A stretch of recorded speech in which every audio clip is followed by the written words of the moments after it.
and the head of school, Joe Dunne.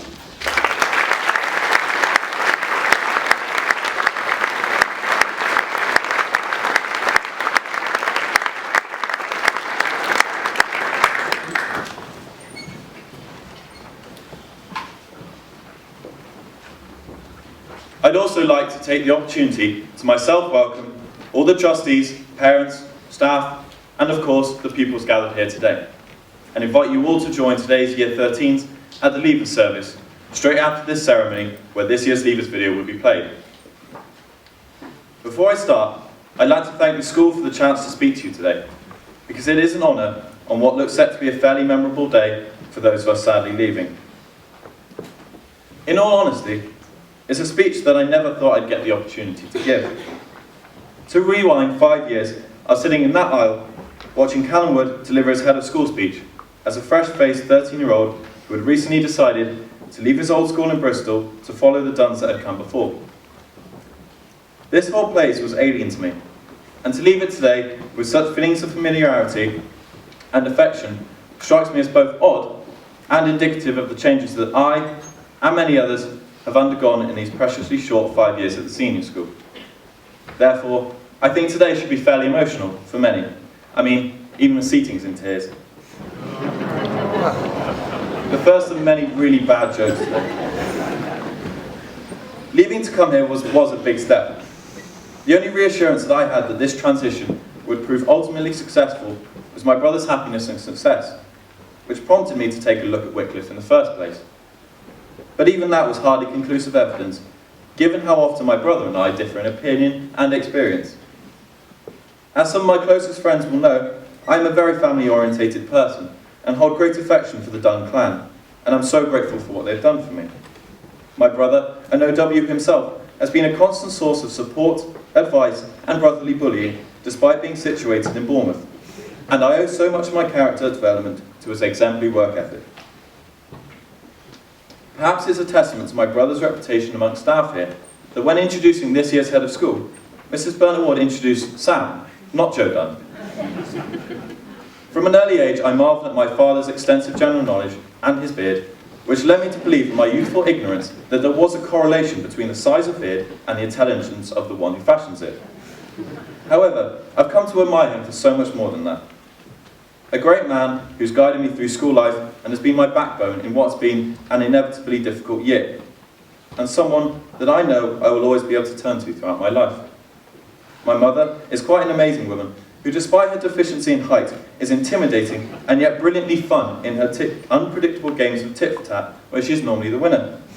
On one such occasion, as a scare tactic to make me eventually read my A2 English text, Jane Eyre, she brought a new copy of the classic and tore countless pages from this new copy and blanketed my room in it.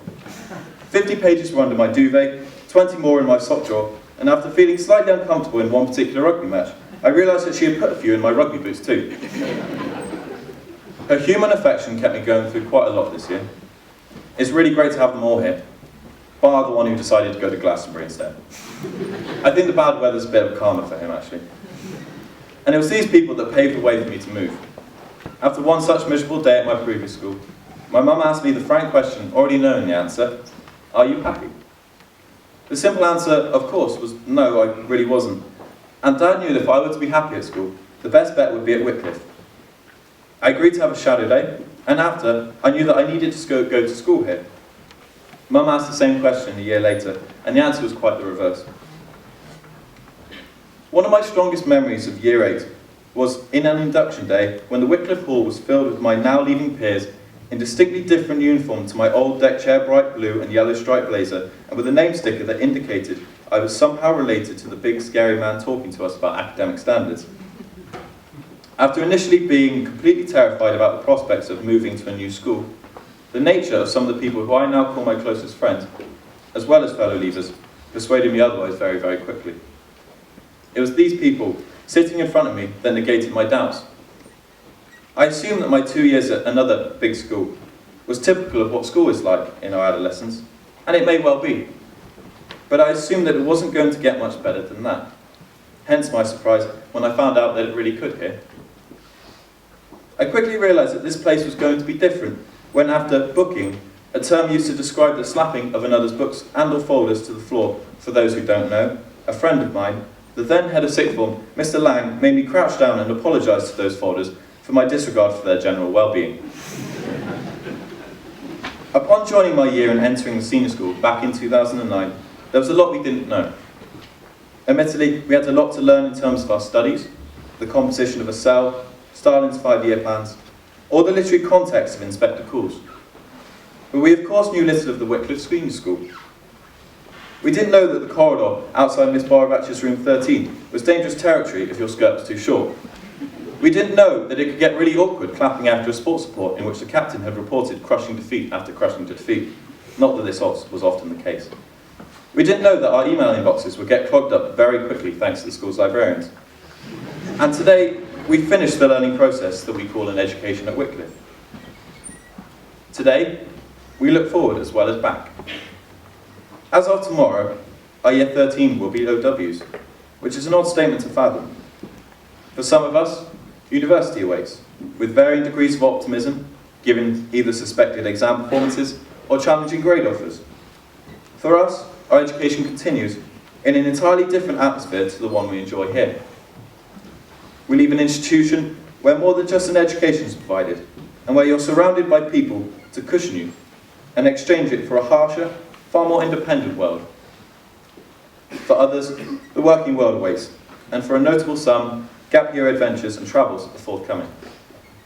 After today, we fragment and splinter as a year group. While some aren't straying too far from me by going to the same university, or even to the same city, others will be splayed across the globe.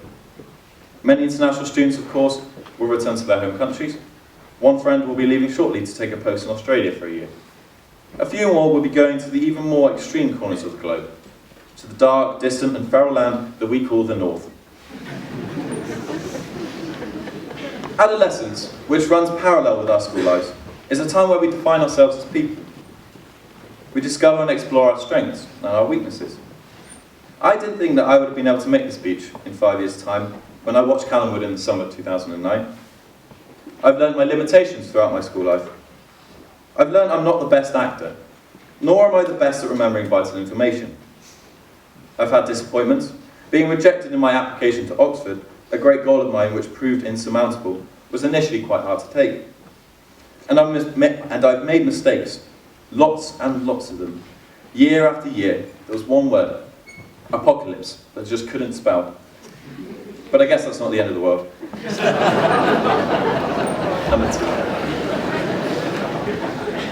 And the amount of maths tests that I've failed in my school career, I can't even count. Which struck me as odd. One more. Which struck me as odd, as I always gave 110% in those exams. But I have had the chance to find out what I am good at, and what I enjoy. I had a chance to try a new subject, politics, at A-level, and after 2 years I hope to study it at university next year. In September, a new year will start their Wycliffe experience, while the current Year 12 enjoy their privileged time at the top of the school. A small part of me probably like to think that we would be the first and last leavers, and that we were in some way unique.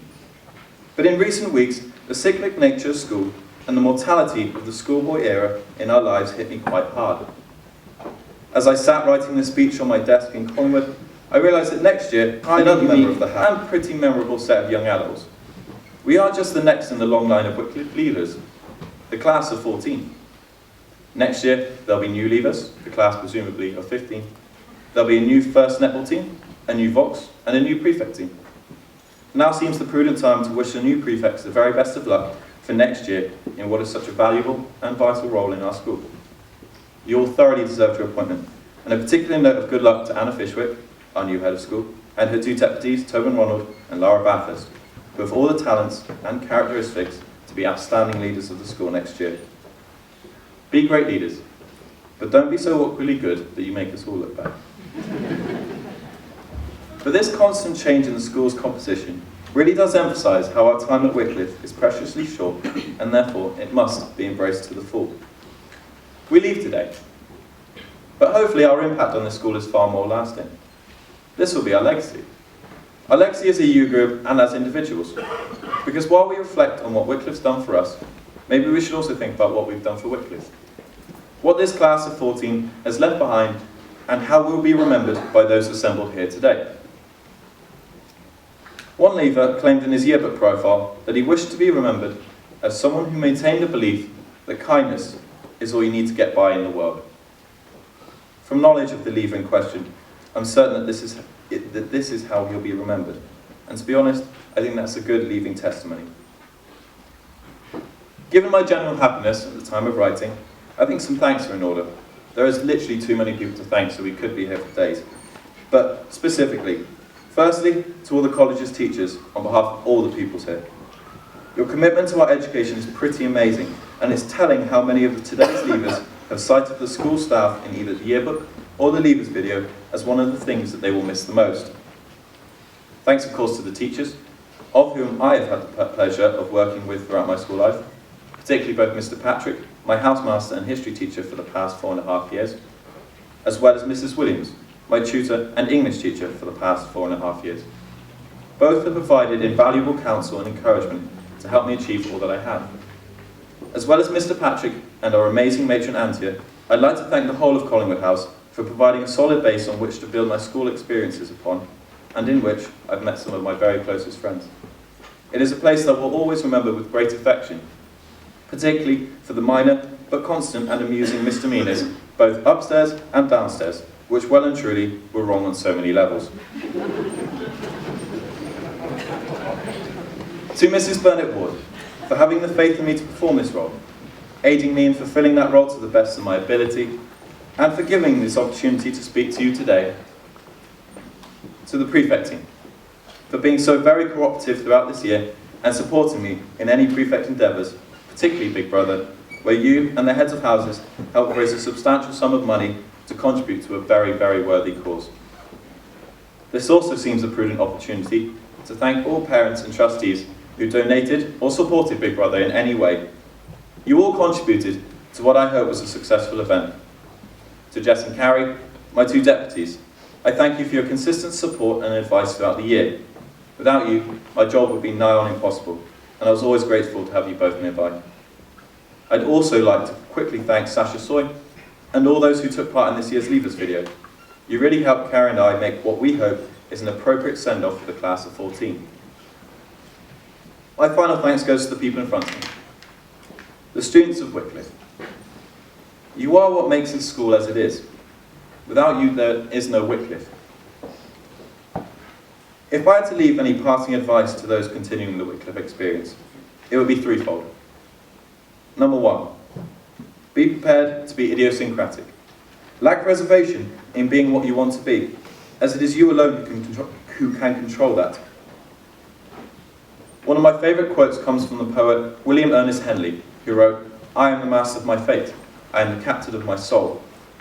Some people are unfortunate to attend schools where there is an accepted model of teenager, where deviance from this model is frowned upon, and such deviance is shunned from social circles. We are lucky enough to work in a school that embraces diversity and even eccentricities, and I believe that school life can only ever be enjoyed in comfort. Always remember that you're unique, just like everyone else. Number two, surround yourself with people that make you happy. I've been lucky enough to find myself a core group of friends whose company I enjoy immeasurably, and with whom I am proud to have experienced school life. Perhaps not coincidentally, many of them were the most welcoming to me when I first joined. Never become fixated with finding those appropriate to befriend, and enjoy the company of those who you wish to. My wonderful grandmother, who's been staying with us the past few days, reminded recently that despite her fragile memory, she remembers exactly who she was friends with in secondary school. Here, we make friends for life, so choose them wisely. Number three, make the most of school, and in fact, any situation you find yourself in. Things will only ever be as good as you make them.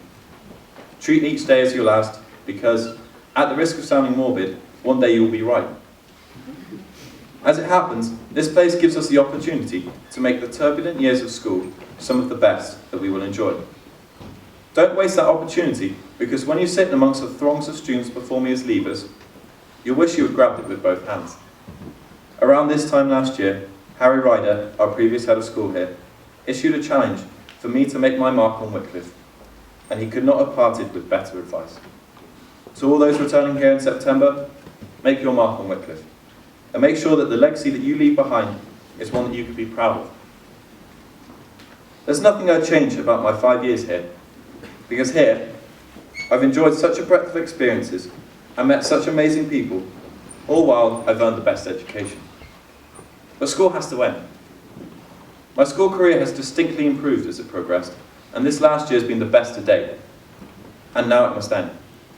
It is now that it must end, and it is now that we habitually remember not all the times we've made mistakes, or the times, if any, when we've been unhappy, but the times that we are fondest of, and the people we've shared those memories with. And I think this is something that all leavers can relate to today, as whether you like the institution of school and the concept of education or not, I can confidently say that everyone here has fond memories of this place. Given the diversity of the school, no one is friendless, and given its size, there are always places of solace and comfort. Here, we have experienced school, something that we only get one opportunity to do with our lives. Personally, I'm glad I got the chance to experience it here, with the people I see before me and behind me, at Wycliffe, with you all. Thank you for listening.